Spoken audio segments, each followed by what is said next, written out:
মুভিটি শুরু হয় ফ্ল্যাশব্যাকে একটি ফুটবল খেলার ম্যাচ দেখিয়ে, যেখানে আমরা গোল্ডেন লেগ নামে একজন খেলোয়াড়কে দেখতে পাই, যে কিনা টাইব্রেকারে শেষ গোলটি করছিল, কিন্তু দুর্ভাগ্যবশত সে গোলটি মিস করে ফেলে আর এর ফলে তাদের টিম ম্যাচটি হেরে যায়। যা দেখে সেখানকার পাবলিক খুবই ক্ষেপে যায় আর রাগের মাথায় মাঠে এসে গোল্ডেন লেগকে মারতে থাকে। তবে এদের মধ্যে এমন কিছু লোক ছিল যারা ইচ্ছে করেই গোল্ডেন লেগের পায়ে আঘাত করতে থাকে। অন্যদিকে আমরা ওই টিমের আরেকজন খেলোয়াড়কে দেখতে পাই, যার নাম হাং, আর যে এই সব দেখার পরও সেখান থেকে হাসতে হাসতে চলে যায়।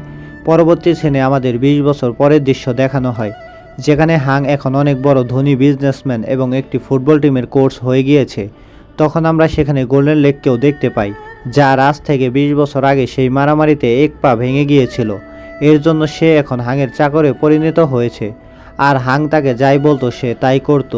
তো এরপর তাদের কথাবার্তার এক পর্যায়ে গোল্ডেন লেগ হাংয়ের কাছে তার ফুটবল টিমের কোচ হওয়ার ইচ্ছে পোষণ করে, তবে হাং তাকে না করে দেয়।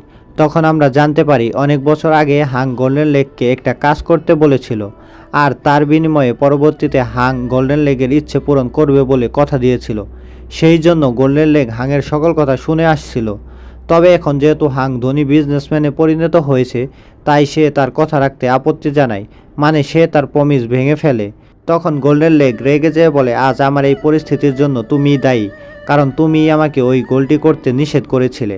তুমি বলেছিলে আমি যদি ওই গোলটি না করি তাহলে তুমি আমাকে ভালো পজিশনে নিয়ে যাবে, আর তোমার ওই কথাতেই কিন্তু আজ আমি পা হারিয়েছি। তো এই কথা শুনে হাং আরও হাসতে হাসতে বলে, তোমার কথা কে বিশ্বাস করবে যে আমি তোমাকে গোল করতে না করেছি? তাছাড়া তোমার এই পা আমার লোকেরাই ভেঙেছে, যাদের আমি টাকা দিয়েছিলাম তোমার এই পা ভাঙার জন্য। তো গোল্ডেন লেগ এই কথা শুনে অনেক কষ্ট পায়, কারণ সে হাংয়ের ফাঁদে পা দিয়ে নিজের কেরিয়ার শেষ করে দিয়েছে। এরপর গোল্ডেন লেগ মন খারাপ করে সেখান থেকে চলে আসে, আর রাস্তা দিয়ে যাওয়ার সময় সে টিভিতে একটি ফুটবল ম্যাচ চলতে দেখে। সেখানে সে খেলা দেখছিল, তখন পিছন থেকে একজন বলে ওঠে ওই প্লেয়ারদের কিক মারার কৌশলটি ভুল আর তাদের পায়ে জোর কম। যা শুনে গোল্ডেন লেগ পিছনে ফিরে তাকায় আর একটা ছেলেকে দেখতে পায়, যে প্লাস্টিকের ব্যাগের উপর 2 পা দিয়ে ব্যায়াম করছিল। তখন গোল্ডেন লেগ ছেলেটির কাছে যায় আর জিজ্ঞেস করে, তুমি এখন কি বললে? তখন ছেলেটি বলে, ওই প্লেয়ারদের কিক মারার কৌশলটি ঠিক নয়, আর আমি আমার এই জিনিসটা গুরুর কাছ থেকে শিখেছি। তো তাদের কথাবার্তার এক পর্যায়ে ছেলেটি জানায় তার নাম স্টিল লেগ এবং সে একজন কুংফু মাস্টার। এরপর ছেলেটি গোল্ডেন লেগকে তার হাতে লেখা একটি ভিজিটিং কার্ড দিয়ে বলে, তুমি যদি চাও তাহলে আমি তোমাকে কুংফু শেখাতে পারি। তবে এই সব কথা শুনে গোল্ডেন লেগ তেমন একটা আগ্রহ দেখায় না, বরং সে ওই ভিজিটিং কার্ডটি তার ক্যানের ভিতর ঢুকিয়ে ছেলেটির উপর ছুঁড়ে মারে। তখন ছেলেটি ওই ক্যানে একটা লাথি মেরে আকাশে উড়িয়ে দেয় এবং সেটি নিমিষের মধ্যেই উধাও হয়ে যায়। স্টিল লেগ আরও জানায় তার এই পায়ের কুংফু দক্ষতার জন্যই তার নাম স্টিল লেগ দেওয়া হয়েছে। এর মানে আমরা বুঝতে পারি ছেলেটির পা আসলেই স্টিলের মতো শক্ত। যাই হোক, এরপর ছেলেটি তার প্লাস্টিকের ব্যাগ নিয়ে সেখান থেকে চলে যেতে থাকে। যাওয়ার এক পর্যায়ে স্টিল একটা জুতার দোকানের সামনে দাঁড়িয়ে জুতা দেখা শুরু করে, কারণ তার ব্যবহার করা জুতাটি সম্পূর্ণ ছিঁড়ে গিয়েছিল।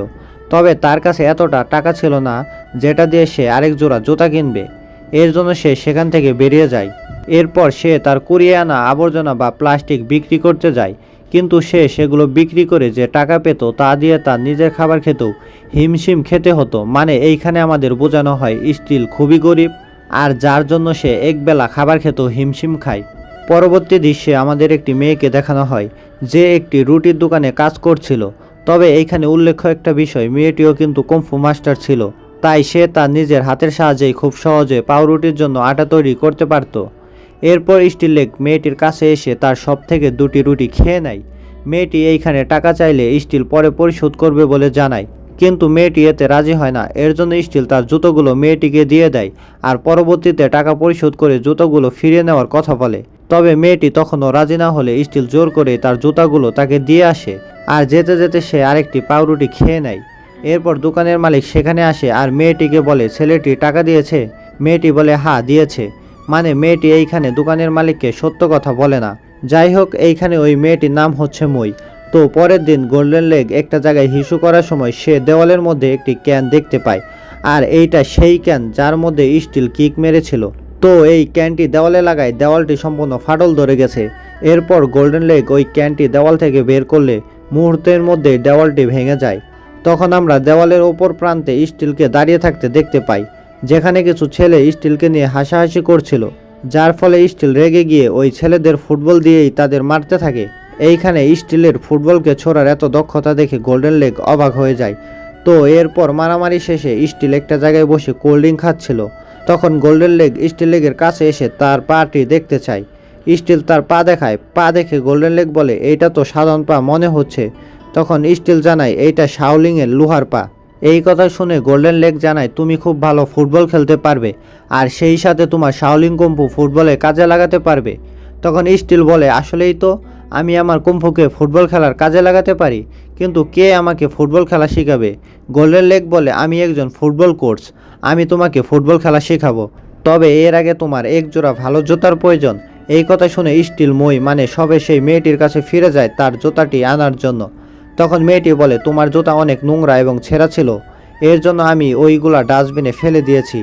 এই কথা শুনে স্টিল উদাস হয়ে ফিরে আসছিল, আর তখনই তাকে ডাক দিয়ে জুতাগুলো ফিরিয়ে দেয়। জুতা দেখে স্টিল অনেক অবাক হয়ে যায়, কারণ খুব সুন্দর করে জুতাগুলো সেলাই করে দিয়েছে, যার ফলে জুতাগুলো আগের থেকে ভালো অবস্থায় ছিল। তাই স্টিল এর উপর খুশি হয়ে তাকে ধন্যবাদ জানায়। এরপর স্টিল তার বাকি বন্ধুদের কাছে যায়, যাদের মধ্যে মোট 6 জন এই শাওলিং পাওয়ারে দক্ষ ছিল, যারা হলো iron head, iron leg, iron hand, iron নি এবং সবার শেষে আয়রন আর্ম। স্টিল তাদের শাওলিনকে ফুটবল খেলার কাজে লাগাতে বললে তারা কেউই রাজি হয় না, কারণ তারা আর্থিকভাবে খুবই গরিব ছিল, তাই তারা ফুটবল খেলে সময় নষ্ট করতে চায় না। কিন্তু এরপরও স্টিল তাদের সবাইকে একটা অ্যাড্রেস দিয়ে সময় মতো সেই জায়গায় উপস্থিত থাকতে বলে। এরপর আমাদের দেখানো হয় স্টিল এবং গোল্ডেন লেগ ওই জায়গায় তাদের বন্ধুদের জন্য অপেক্ষা করছে, কিন্তু অনেক সময় যাওয়ার পরও যখন কেউ আসছিল না, তখন তারা ফিরে যেতে চাইছিল। ঠিক সেই সময় স্টিলের বন্ধুরা সেখানে এসে উপস্থিত হয়, তবে এইখানে কেউই ফুটবল সম্পর্কে কিছুই জানতো না। এর জন্য তাদের নিয়মকানুন শেখানোর জন্য গোল্ডেন লেগ সবাইকে একটি মাঠে নিয়ে যায়। এরপর স্টিল ফুটবল ধরে যখন কিক মারে, তখন সেটি আকাশের মধ্যে হারিয়ে যায়, ফলে তারা সেখানে বলটি ফিরে আসার জন্য অপেক্ষা করতে থাকে।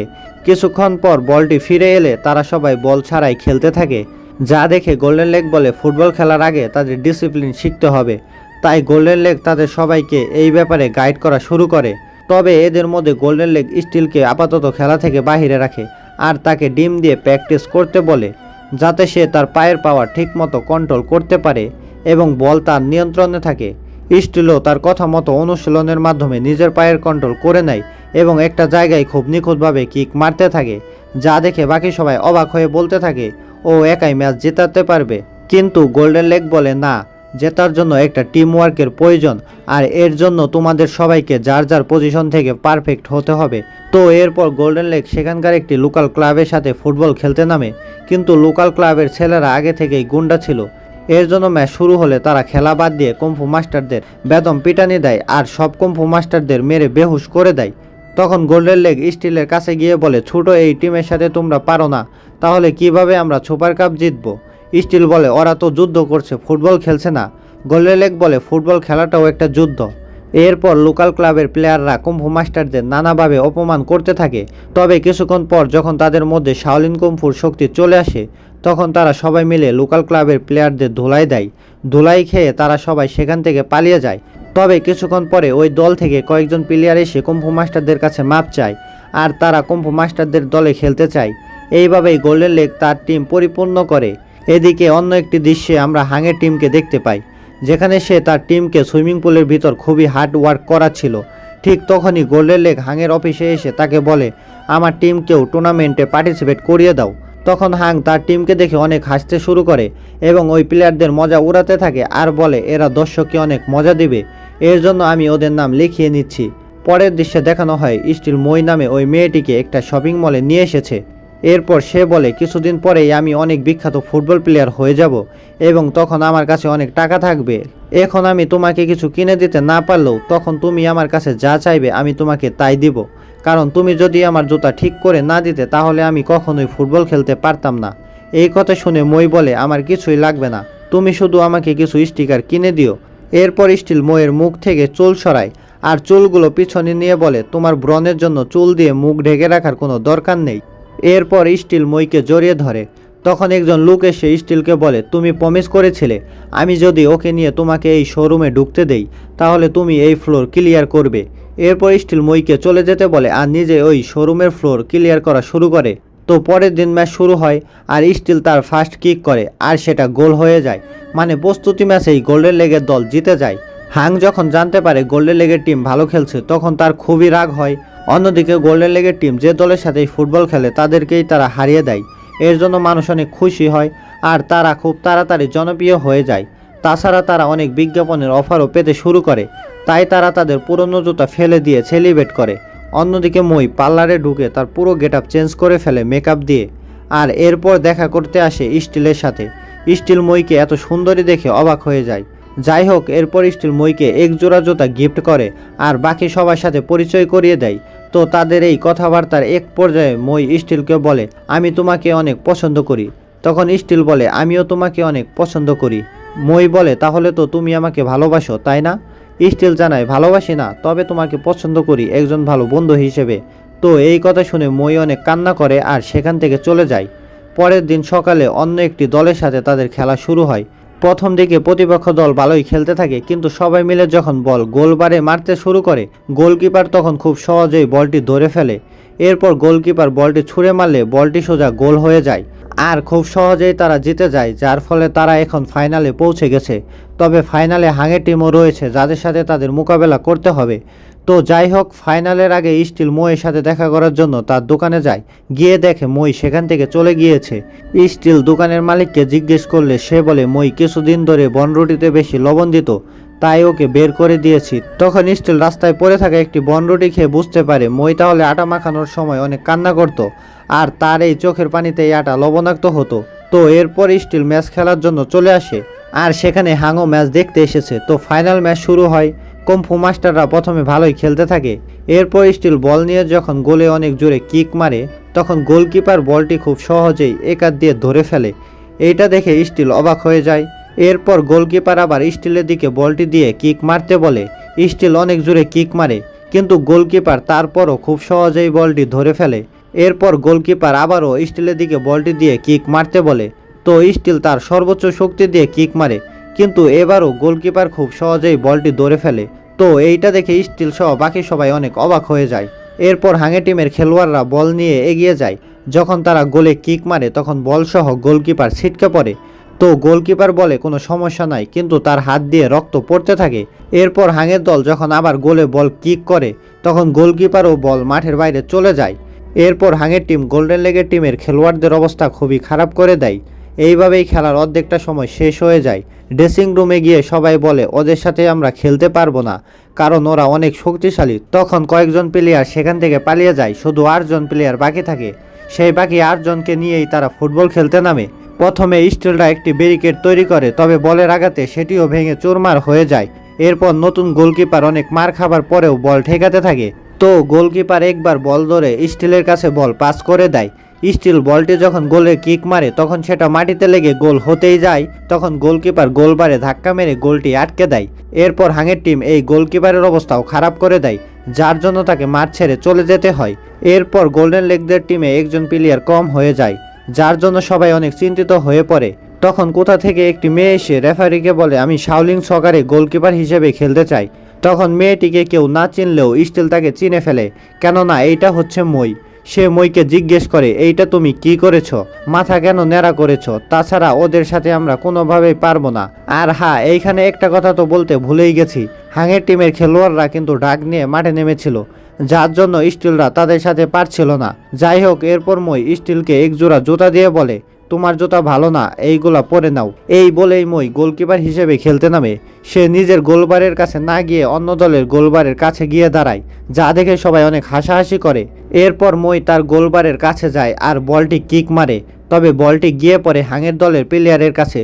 তো সে যখন বলটি গোলবারে কিক মারে তখন মই সেটা খুব সহজেই ধরে ফেলে আর বলটি ছুঁড়ে দেয় স্টিলের দিকে। স্টিল উড়ে গিয়ে অ্যাট লাস্ট গোল করে দেয় আর হাঙের দলের প্লেয়াররা ছিন্ন বিচ্ছিন্ন হয়ে যায়। এইটা দেখে মিস্টার হাং গ্যালারি থেকে পড়ে গিয়ে অজ্ঞান হয়ে যায়। এইভাবেই গোল্ডেন লেগের টিম চায়না সুপার কাপ জিতে নেয় আর মুভিটিও এইখানেই শেষ হয়। তো এই ছিল মুভিটি। যদি আপনাদের মুভিটি একটুও ভালো লেগে থাকে তাহলে অবশ্যই চ্যানেলটি সাবস্ক্রাইব করবেন, যাতে পরবর্তী ভিডিওগুলো মিস না হয়ে যায়। আর যদি কোনো মতামত থাকে তাহলে কমেন্ট করে জানাবেন। আর এই ভিডিওটি বন্ধুদের মাঝে শেয়ার করে তাদের দেখার সুযোগ করে দিবেন। তো দেখা হবে অন্য আরেকটি ভিডিওতে। টাটা।